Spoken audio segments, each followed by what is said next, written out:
I know some people who are major assholes when they don't get enough sleep. And if you wake them up or alter the way they require themselves to sleep, they're even worse. Trust me, I live with one of these people. It's with that premise that Party Hard was born from developers Pinnacle Games and publisher tinyBuild. A gentleman named Darius has had enough of his neighbors' loud partying, and tonight, he's putting a stop to it.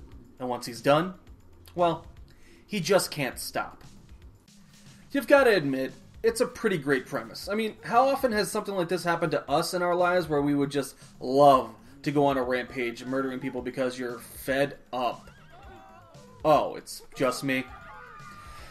Fine, I'll talk to a professional about my anger issues eventually, but you get my point. So with that premise in mind, we have Party Hard, a stealth-based, murderous strategy puzzle game where it's your job to blend in. And murder, obviously. So with that setup, after each level we get a short load sequence that plays some still images with voiceover that fleshes out Darius' first night up to the present, through the eyes of the officer who has a personal interest in the entire case. We follow the narrative to each crime scene with the retelling of the murders and how Darius seems to constantly get away. It's not groundbreaking stuff, but it's not a deterrent either. It works well with the style of the game created, and the voice acting, although it is a bit over the top for all involved, that's not necessarily a bad thing. However, because of this, I was able to figure out the ending almost immediately, which was kind of a bummer. You know, talk about telegraphing the entire plot, which was kind of thin to begin with. I mean, you could argue that the story here is a complete afterthought for the game's premise anyway, and you might be right, but even with that caveat, a little more care could have been taken with it. The entire gameplay scenario is a pretty simple one too. Each level is some sort of cliched gathering. A party, if you will, and as such, it's populated with plenty of people, of which you will murder in various ways. You aren't suspicious at first, and that works to your advantage, but linger too long around a body or leave a witness, and your job just got a whole hell of a lot harder. Like I said, it's simple. You're afforded with a dedicated dance button too, so there are times when you'll need to party hard yourself to avoid suspicion. Where things get a little different is in the details of the single screen level. Every area, while being essentially the same as the one before it, is just different enough to warrant its existence. You start off at a house party, then move on to a barbecue, a boat party, rooftop party, and so on and so forth, etc, etc, etc. Within the differences are the kill counts needed to win, or the various traps littered throughout the area, or the items you can collect to give you a slight boost. While these small changes are in effect, they also kind of stay the same too. For better or for worse, and for example, most if not all levels have a food tray or a punch bowl type thing. I'm fuzzy on exactly what it is, mostly because it's nondescript, that you can poison. Well, one difference may be that instead of it being on the table in the kitchen this time, it's on the table in the living room. Change the venue, and now the punch bowl is on the table to the left of the roof. Many of the traps are the same, but within the different locations they spawn each level. Sometimes they just don't spawn at all. And when you die or get arrested, the little variations change there too. Maybe this time, instead of needing to kill 40 people, you need to kill 45. Or that smoke bomb you kept getting previously now turns into running shoes. Or the punch bowl just doesn't exist this time. This is where Party Hard gets most of its diversity, only after a while it becomes just a little bit stale. While silently moving around the area, picking off unsuspecting partygoers, if you happen to get caught and the police get called, you're in a bit of a pickle. Sometimes, depending on how long you can avoid them, whether it be based purely off luck or skill or somewhere in between, the cops will give up and leave the scene. Take this as a small victory though, because the more they arrive, the more difficult it is to avoid them. Especially because your run ability isn't all that spectacular. It's fine for vacating the area once you drop a couple smooching, but it's not a slam dunk to outrun pursuers most of the time. Each level also showcases an assortment of secret doors. Some may just move you to a different room, while others teleport you to the other side of the screen. These are great for avoiding suspicion, but should you use one while a cop is giving chase, a certain famous plumber emerges and blocks off the route for further use. And that Italian? He can't be killed. In fact, don't even try. But you don't have to take my word for it. One big positive this game has going for it is its music. Each song is an electronic banger. Bouncing beats accompany you throughout your journey of blood and mayhem. In fact, the music is so good it can be distracting. There were times I would leave the main menu on just to hear the beat, and even times in a level where I'd be waiting around for someone or something to give me an opening, and I'd miss it because I was bobbing my head in real life, paying more attention to the music than my prey. This is likely an issue you won't come across, so I'm not classifying it as a negative, just relaying that anecdote to show I enjoy to what I feel are 80s synth joys each level. While picking off unsuspecting waiters, dancers, etc., you may notice some of them have striking resemblances to iconic figures in entertainment. We've already gone over the plumber, but there are more to discover.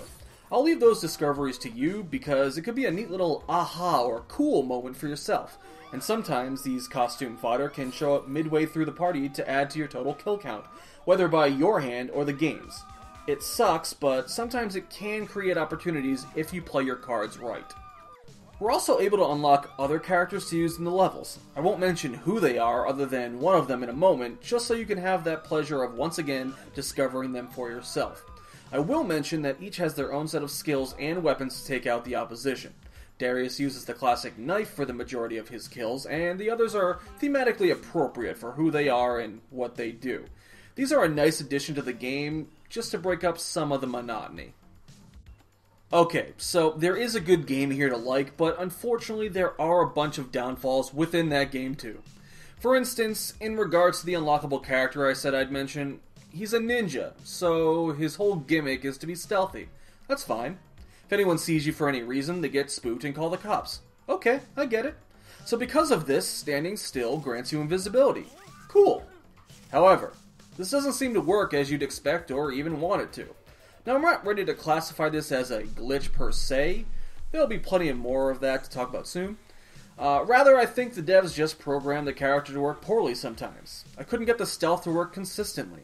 I wasn't able to find the sweet spot of how long I needed to move or needed to do anything to activate it, simply because standing still just doesn't do it.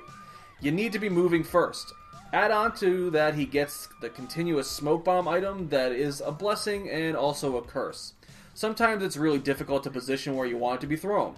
And to top off the wonderfulness of the ninja, since he has to stay undetected, there are times when you spawn on the map and because of enemy placement and that they're somewhat randomized, you have no choice but to be detected. You spawn in the same spot every time, so if the game decides that someone else spawns there too, you're screwed. You might as well just hit restart. He's fun to use when he's working well, but otherwise, it's a bigger challenge. Maybe this was done on purpose, but I think there could have been a better balance to it all. Other areas of disappointment are the glitches, of which there seem to be many. Sometimes you'll get stuck on invisible angles, or even visible ones that shouldn't stop you dead in your tracks. This isn't a huge issue when you're just casually moving within the crowd, but if you're being chased, it oftentimes means level ending, and this is where it happens most often. Another area for improvement is in the carrying mechanic. When you kill somebody, if you don't move the body, someone will eventually see it and alert the cops. So it would behoove you to get it out of there most of the time. On some levels, you have the ability to dump the bodies in places that no one will be able to detect them. It's great news, when it works. There were plenty of times I carried a dead person over to the area where I needed to put them in, and they didn't go in. Instead, they stood up. Sometimes, after standing up, they came back alive. You can also pick up sleeping people to take them to areas for instant death, which I'm also referring to, which is like the rooftop area, where you can push someone off. I'm not speaking about these people. People I've killed have suddenly gotten a second chance at life. If you're quick enough, no one will be alerted, and you can either pick them back up to dispose of them, or kill them again, but sometimes it's too late. Once they're put down and get back up, they, or someone close by, may freak out. It's not good. There are also places you'd expect to either be able to move to, or hide in that you just aren't able to. This is frustrating. Not only that, but there are too many odd occurrences when it comes to detection. All too often I'd be detected when there should be absolutely no reason I was. Enemies will suddenly have binoculars for eyes and see you well out of the appropriate range. Or they'll have their backs turned, only to somehow get their spider sense to tingle and off they go, screaming their way to the phone to get the authorities. And speaking of the screaming, once it starts, it doesn't stop. It gets annoying after a couple minutes of non-stop yelling. We're also treated to spelling and grammatical errors in the subtitles and achievements. Or sometimes the subtitles don't even match exactly what was said by the actors. And the most egregious of all, on the final level, I encountered a glitch where I was in the midst of winning, and there was only one person that needed to be killed. He wasn't visible. Numerous times. Way more than you'd think. Way more than I want to admit. The level itself isn't an easy one, so getting down to that point and running around an empty level looking for someone you can't see is incredibly frustrating. Just in case it happens to you, I'll try to save you the headache in hopes that it works. My method. Start randomly stabbing in the vicinity you'd think the DJ would be in. You'll eventually kill the invisible menace and finally complete the game. At the end of the day, there is a game here that's easy to like, but at times it starts to show its warts. The game can be very difficult, and I'm not convinced it's because of good design. There were levels I failed dozens of times, and most of those failures seemed unavoidable. Almost as if the game was fabricating evidence against me. Pun intended. As you may know by now, a good puzzle game makes me want to immediately try again. This game did not. I fought myself to continue the majority of the time. And if you enjoy standing around and waiting for a lot of the game, this is right up your alley. Wait, dance, run, slowly, and repeat. A lot. I'm exaggerating, but only by a little bit. Waiting is necessary, but with that necessity comes unease, and all the glitches, or whatever you want to classify them as, and Party Hard, it's just a game you like, but one you may want to spend some time apart from. Often. I definitely enjoy this game, I just have a lot of issues with it. Sadly, I suspect you will too.